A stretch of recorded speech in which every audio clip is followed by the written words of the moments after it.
그래서 이 점하기 단계로 이제 한번 세 가지 단계로 나눠볼 수가 있는데, 점하기 단계로 먼저 이야기를 할게. 서울 태화관이라는 음식점이 있는데, 고급 음식점이 있어요. 여기에서 이제 민족대표 33인이 모여가지고 무엇을 하게 돼요? 독립선언문을 낭송하고, 그리고 나서 자진해가지고 투옥됩니다. 선생님 잠시만요. 3월 1일 날에 탑골공원에서 독립선언문을 낭송해가지고 다 같이 뭐 하기로 했어? 민족운동 일으키기로 했잖아요. 근데 왜 갑자기 태화관으로 모였을까요? 약속된 곳이 아니라 너무 많은 사람들이 이제 모여있는 이 탑골공원에서 혹시라도 이제 독립선언문을 낭송하게 되면은 일본으로부터 너무 많은 사람들이 죽게 될 것 같아가지고 이제 민족 대표들은 대부분 태화관에 모여가지고 낭송을 하고 자진해가지고 이제 투옥이 되었던 것입니다. 자, 그래서 서울 태화관에서 민족대표 33인의 서명이 담겨있는 독립선언문을 발표하게 되고, 그리고 자진해서 투옥하게 된다. 이렇게 이해를 해볼 수가 있죠. 혹시 몇 개 틀리셨어요? 네, 오답노트 쓰실게요. 자, 그리고 두 번째는요, 탑골공원. 아무리 그래서 기다려도 이 탑골공원에서 기다리는 학생들이랑 시민들은 아무리 기다려도 지금 뭐가 안 되는 거야? 민족 대표들이 안 오는 거야. 그래서 뭔가 지금 진행이 안 돼. 그래서 민족 대표들 없이 이 시민들이 중심이 되어가지고 무엇을 하게 된다? 시민이 중심이 되어가지고 이 독립선언식을 거행하게 된다. 학생과 시민이 모여서 독립선언식을 거행하게 되죠. 그래서 독립선언문을 발표합니다. 5등의 자의 오늘부로 이 한국, 조선은 독립국가임을 명하노라 해가지고 이 독립선언문을 발표했었다까지 이야기해 볼 수가 있겠죠. 고등학교 친구들은요, 실제로 이 무호독립선언서, 그리고 28독립선언문, 그리고 이 독립선언문, 기미독립선언문 세 가지 그냥 내용만 해놓고 내용만 써져 있고 무슨 선언문인지 맞추는 문제 실제로 나올 수가 있습니다. 2년 전까지만 해도 그런 문제들이 여러 학교들에서 출제가 되었어요. 그래서 문제 풀면서 기억해 놓으시면 더 좋겠죠. 자, 이 3.1운동 점하기 단계에 접어들었었다. 초록색깔. 그리고 학생들이 중심으로 대한독립만세! 대한독립만세! 이야기를 하면서 점점 이제 퍼져가게 되는 것이에요. 그래서 두 번째 단계는요. 두 번째 단계는 이제 도시 확산기가 되겠습니다. 도시 확산기. 우리 학생들이 이제 주도로 도시에다가 대한독립만세 태극기를 휘날리면서 대한독립만세를 이야기를 했었어. 학생들의 주도로 도시에 확산된다. 그래서 도시에 있었었던 많은 노동자들, 도시에는 노동자들이 더 많이 있었을 거 아니야. 그래서 도시에 있는 노동자와 상인 등이 합류를 하게 되고 파업 시위를 하기도 했습니다. 자, 그러면서 도시로 확산이 됐으니까 전국적으로 확산되는 과정, 즉 세 번째 단계, 마지막 단계 어디로까지 확산되겠어? 도시에서 확산됐으니까 어디까지 가요? 그렇지, 농촌으로 확산이 돼요. 자, 농촌으로 확산되게 된다. 근데 농촌으로 확산되면서 우리가 무력으로, 그러니까 힘을 통해 가지고 독립운동을 하려고 하는 듯한 모습이 보여지게 된단 말이야. 그래서 무력 시위로 변하였었다. 그 이유가 뭐예요? 여러분들 봐봐. 1910년대 이 식민 지배 정책들을 봤을 때 누가 제일 속이 타고 힘들었겠어? 농민들이지. 말해 뭐해. 왜? 지주들은 신고하지 않은 토지를 빼앗기고 소작농들은 뭐가 됐으니까? 몰락해버렸으니까. 그래서 화가 잔뜩 났었던 이 농민들한테, 농촌에 있는 사람들한테까지 이 3.1운동이 전파되게 되면서 이제 무기를 들고 일어나는 그런 모습들. 그래서 무장 시위로, 무력적 시위로 변모가 되었었다. 라고 볼 수가, 이제 좀 모습이 변했다. 그래서 변모라고 이야기를 할게요. 그래서 토지 조사 사업 시기에 피해를 봤었던 농민들이 적극적으로 가담했다. 피해를 본 농민들이 적극적으로 가담했다. 자, 그래서 이 3.1운동이 일어나게 되었습니다. 3.1운동은요, 이 대규모의, 지금까지 일제감정기 안에서 일어났었던 민족운동 중 가장 큰 대규모의 민족운동이었었고요. 이 과정에서 현병 경찰과 군인들이 출동해가지고 시위를 진압하는 과정에서 정말 많은 이제 희생자들이 나왔습니다. 그래서 군인들과 이 경찰들이 무차별적인 살상을 하게 되면서 굉장히 이제 우리 사람들이 많이 힘들었는데, 이 한국의 국민들이 많이 힘들었는데, 대표적인 게 이제 우리 바로 바로 옆에 있는 지역이죠. 화성, 제암리교의 학살 사건이에요.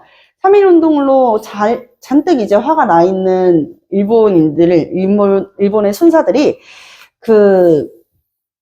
제암리 마을이라고 하는 작은 마을이 있어. 그 마을에 있는 사람들한테 무슨 이야기를 하게 되냐. 우리가 너네들한테 사과를 하려고 그러니까 그 동네 이제 뒷뜰에 있는 교회에서 모이자. 이렇게 이야기를 하게 되는 거죠. 그래서 이 교회를 가게 되었는데, 이 교회에서, 사실 얘들아, 교회라고 하는 이 종교적 이미지는 나쁜 짓을 절대 할 수 없는 곳 아닌가? 그치? 그래서 사람들도 많이 믿었었대, 주민들도. 그래서 갔단 말이야. 근데 갔는데 일본 경찰들이 그 마을 사람들을 다 교회 안에다가 집어넣고 교회에다가 불을 질러요. 그래서 밖으로 나오려고 하는 사람들은 이제 총칼로 이제 찔러가면서 교회 안으로 밀어 넣었다고 하죠. 그 중에 어린 아이, 갓난쟁이 아기를 데리고 왔었던 애기 엄마 한 분이 이 교회에서 이제 빠져나가려고 창문을 두들려가지고 깨가지고 아이를 이제 바깥쪽으로 보내려고 했는데, 그 아이를 애기 엄마가 보는 그 눈앞에서 이제 찔러 죽였었다라고 하는 이야기가 제암리 마을에 전해질 만큼 굉장히 이제 끔찍했었던 그런 살상들도 이루어졌었던 시기였습니다. 그래서 1919년 3월 1일 대규모의 민족운동으로 일본도 조선인들이 이제 화가 나면 상당히 무섭구나. 우리가 강압적으로 어떻게 해서만은 통치할 수 없겠다. 때려서만은 통치할 수 없겠다 라는 생각을 하게 돼요. 그래서 1920년대부터는 통치 방식이 또 한 번 바뀌게 되는 것입니다. 언제까지? 1931년. 바로 1931년에는 뭐가 일어나? 일본이 우리나라 한반도를 통해 가지고 어디를 차지하려고 하는, 이 동아시아의 대륙까지 차지하려고 하는 그러한 정책들을 펼치게 된단 말이지. 만주사변부터는 점점 전쟁을 할 전세태세를 갖추게 되면서 우리나라를 통해 가지고 전쟁에, 그러니까 병력에 참여시키는 병창기지화를 하게 될 것이다. 자, 그러면 이때 우리가 3.1운동 이후부터 어떤 변화가 있었냐라고 하면, 일본은 문화통치를 시작하고, 우리는 조금만 더 하면 3.1운동이 더 확산될 수 있었을 텐데 어떤 부분에서 이 3.1운동이 더 크게 성공하지 못했을까를 생각하게 돼. 그러자 이제 많은 사람들이 내린 결론이 뭐예요? 우리만의 정부가 없어서 그런 것 같다. 그래서 3.1운동 이후에는요, 정부가 만들어집니다. 국외에서는 이제 상하이, 그리고 연해주에서 정부가 수립이 되었었고, 그리고 어디에서? 국내에서는 한양에서 정부가 수립이 되는데, 상하이에서 수립된 우리나라의 대표적인 임시정부가 대한민국 임시정부입니다. 연해주에서는요, 대한국민정부, 회의라고 하는 의회가 이제 설립이 되고요. 그리고 한양에서는 한성정부가 수립이 되었습니다. 결국에는요, 정부가 이렇게 여러 가지로 있으면은 더 오히려 정신이 없을 거 아니야. 나중에는 뭘로 하나로 합쳐지자? 대한민국 임시정부, 대임정으로 합쳐지자라고 이야기를 하게 되면서 우리 대한민국 임시정부가 생길 수 있었던 원인 무엇이었다? 3.1운동이었다. 이렇게 이해해 볼 수가 있겠습니다. 자, 문화통치 시기에는요, 3대 총독이었었던 사이토 마코토라는 사람이, 사이토 마코토라고 하는 총독이 이제 문화통치기를 시작을 했었는데, 이거는 말이 너희들의 문화를 존중해줄게 라고 하는 거지, 이거는 실제로 우리 민족을 어떻게 하는 거예요? 이간질 시켜가지고 분열시키려고 하는 민족 분열 통치기였다. 라고 이해를 해볼 수가 있겠습니다. 그래서 1910년대에 식민지배 정책들과 그리고 20년대는 어떻게 바뀌는지를 우리가 잘 봐야 되는데요. 여기까지만 하고 쉬는 시간 드릴 테니까 여러분 조금만 힘내십시오. 아시겠죠? 자, 어떻게 이제 통치를 하게 됐냐면 3.1운동 이후부터는 야, 조선인들아 너네 진짜 무섭구나. 그러면 너네들이 싫어하는 거 안 할게. 뭐 해줄까? 라고 이야기를 하게 돼. 그러니까 어떻게 해달래? 첫 번째, 헌병경찰. 경찰들이 너무 무섭잖아. 그치? 군인 경찰이니까 이거를 그래서 일반 경찰로 바꿔주겠다고 이야기를 해요. 일반 경찰제로 바꿔주겠다. 그래서 이제 헌병경찰이 아닌 일반 경찰로 바꿔준대. 이거는 우리나라한테는 좋은 거네요, 선생님. 말이 그렇지, 전혀 그렇지 않아. 그럼 진짜 헌병경찰이 아니라, 일반 경찰이 아니라 헌병경찰이었다는 뜻인가요? 그게 아니라, 헌병경찰에서 일반 경찰로 바꾼 건 사실인데, 하지 말라 그랬다. 그런데, 어떻게 하게 돼요? 경찰의 수는 더 늘리게 됩니다. 그래서, 경찰의 수는 훨씬 더 늘리게 되면서 사실 이 일반 경찰제가 크게 의미가 없어지게 되는 것이죠. 자, 그리고 두 번째. 아니, 그리고 총독들 말이야. 너무 다들 세. 그러니까 우리 조선총독부의 이 총독들도 문관 출신, 문관 출신의 인물도 총독으로 임명을 해줘라. 이거는 총독부에서 먼저 이야기해서 문관 출신, 그러니까 한마디로 육해군 장교 아니라 그냥 행정 출신의 인물도 총독으로 임명하겠다라고 얘기를 해요. 그러나 일제강점기가 끝날 때까지 단 한 번도 문관 출신의 총독이 임명된 적이 있어요? 없습니다. 자, 그렇기 때문에 해방까지 문관 출신의 총독이 임명된 적이 있다? 임명되지 않았다. 이렇게 이해해 볼 수가 있겠습니다. 아시겠죠? 자, 그리고 우리 조선인들 너무 이제 너네들이 강력하게 탄압하고 하니까 우리들의 기본권은 좀 존중해줘야 되는 거 아니야? 그래? 언론 허용해줄게. 언론기구를 허용해요. 그래서 1920년대부터요, 우리가 알고 있는 조선일보, 그리고 무슨 일보? 그렇지, 동아일보가 창간이 됩니다. 그래서 신문을 발행할 수 있게 해주는데, 선생님 이건 진짜 좋은 거잖아요. 또 그렇지만도 않았어요. 언론을 탄압하기 위해서 무엇을 많이 했었냐면 검열 엄청 빡세게 했고요. 삭제, 이러한 이 행위들을 훨씬 더 깐깐하게 합니다. 그래서 검열, 삭제, 정간, 압수 등 다양하게 이 언론 활동을 방해했었다. 아시겠죠? 그래서 탄압은 계속되었었다라고 이해를 또 해볼 수가 있겠네요. 자, 그리고 네 번째는요, 결사의 자유를 허용해 줍니다. 선생님 그래도 돼요? 모이는 거 해도 된다고요? 결사의 자유. 근데 이 결사의 자유에 대해서 이야기를 하려고 하니까 1920년대부터 민족운동이 어떻게 달라지는지도 여러분들이 잘 캐치를 해야 돼. 민족운동이 어떤 식으로 달라지냐면 이전까지만 해도 우리 민족운동 학생, 시민, 노동자 아니면은 뭐 농민 너나 할 것 없이 다 하나의 한마음 한뜻으로 대한독립만을 이야기하면서 모였었잖아. 1920년대에는요 이념이 조금 나눠지게 됩니다. 이게 무슨 소리지? 1920년대 어떤 나라가 새로 생겨요?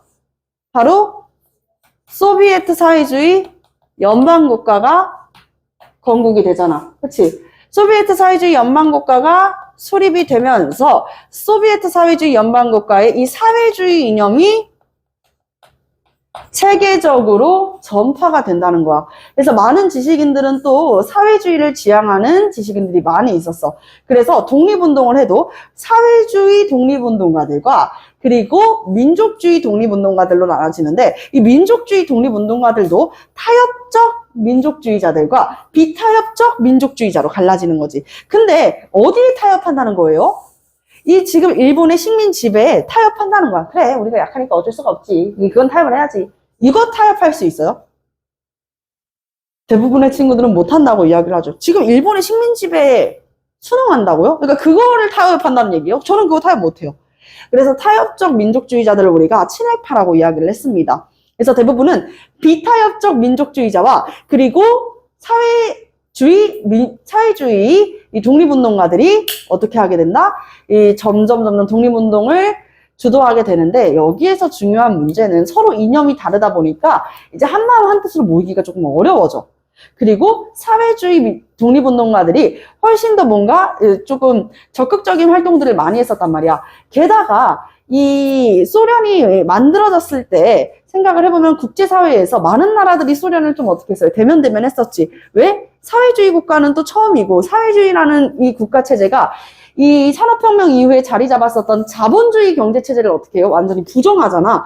그러니까 너는 좀 저기로 갈래? 해가지고 소련이 조금 국제적으로 조금 이제 따돌림을 당했잖아. 그러니까 지금 이 사회주의자들도 점점 어떤 모습을 보이게 돼요?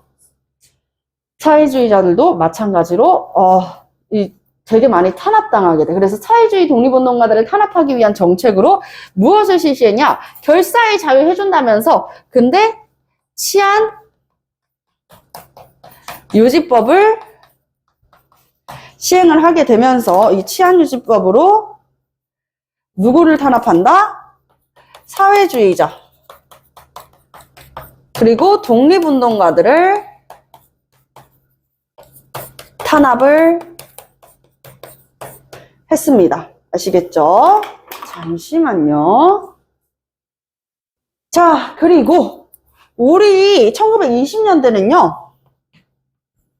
지방자치도 가능하게 허용을 해줍니다. 그래서 지방자치단체인 도평의회와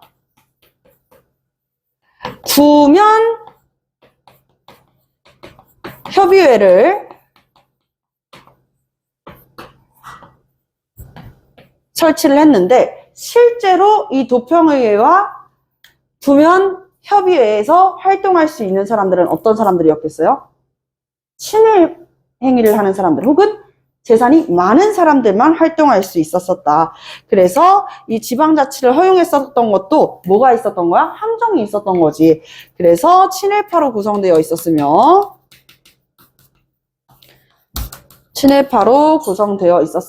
다수의 사람들이 이제 상층 재산가였었다. 이 사람들이 아니면은 지방자치 불가능했었다라고 볼 수가 있겠습니다. 이들에게만 무엇을 부여했다? 선거권을 부여한다. 언제적 근거정치야. 자, 이런 모습 보여지고요. 자, 그리고 여섯 번째는 우리나라가 나름대로 이 안에서 우리도 빨리 실력을 양성해서 똑똑해져가지고 이 일본의 식민 지배로부터 어떻게 하자? 벗어나자라고 생각을 했었거든. 그래서 1920년대 이제 주도해가지고 일어났었던 운동이 우리나라의 대학교를 설립하자 했었던 대학 설립 운동이야.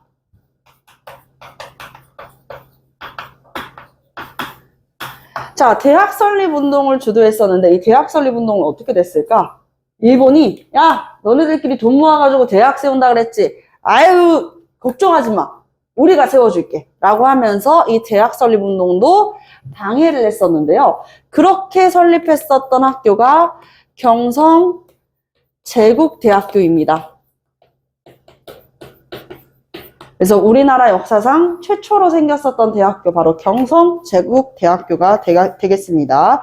이 경성제국대학이 1924년에 만들어지게 되면서 결국에는 우리들의 학교를 만들려고 했었던 이 대학 설립운동은 끝이 나게 된다. 아시겠죠? 오늘날의 어디입니까?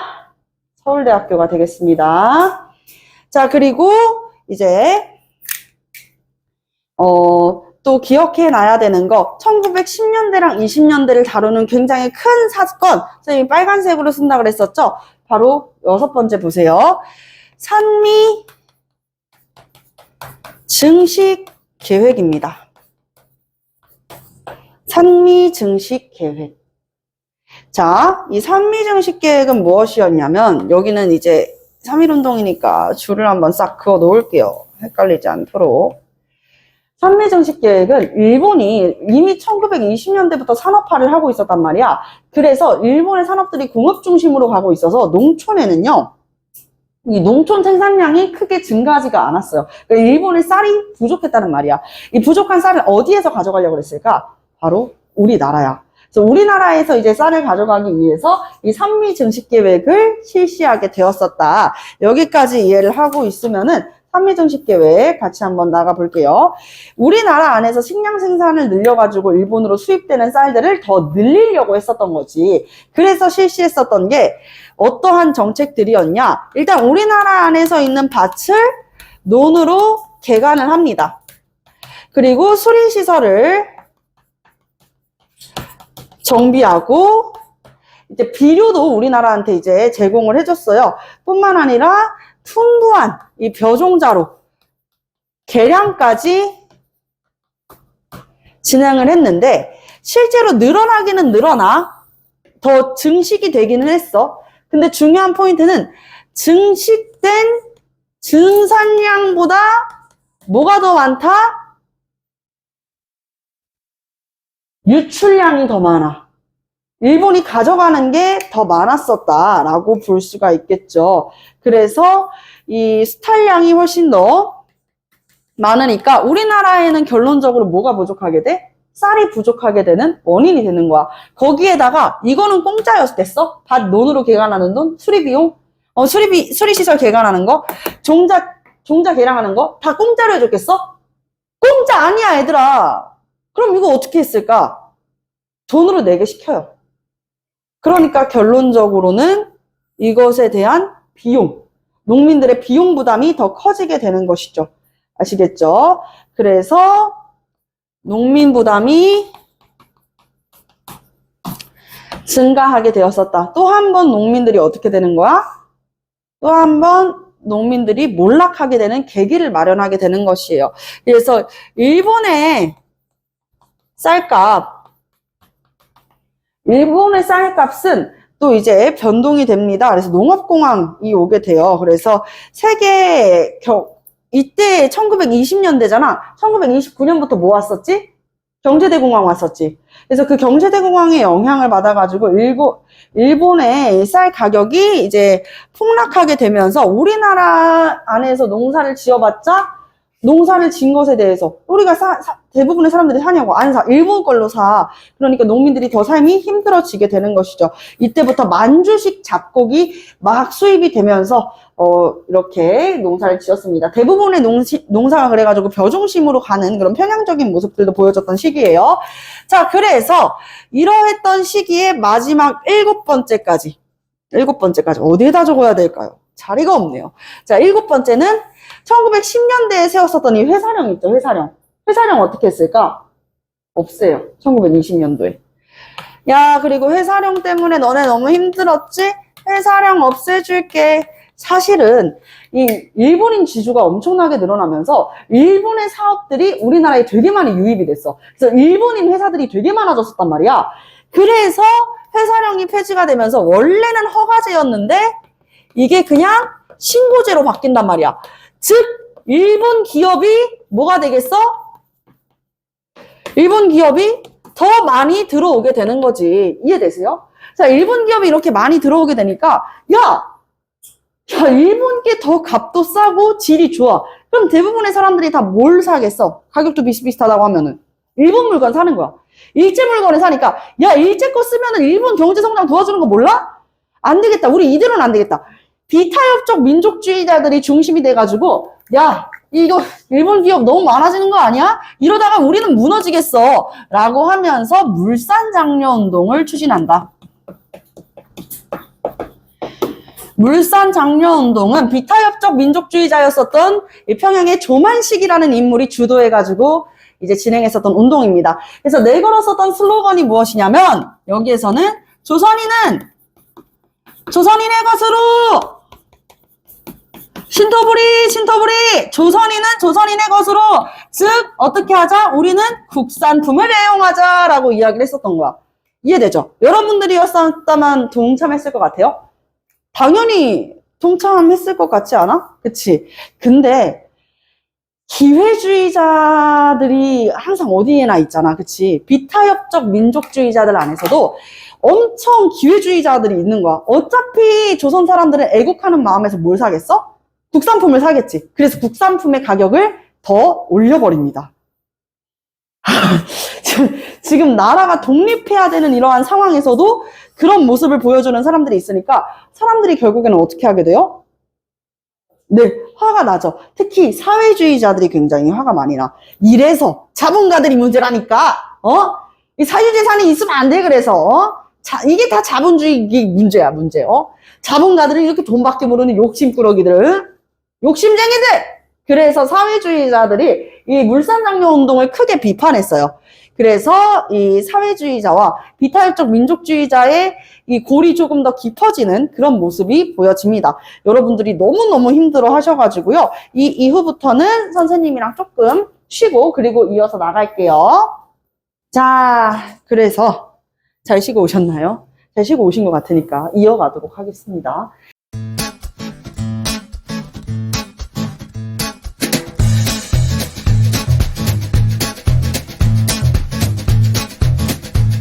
학원으로 전화 주세요.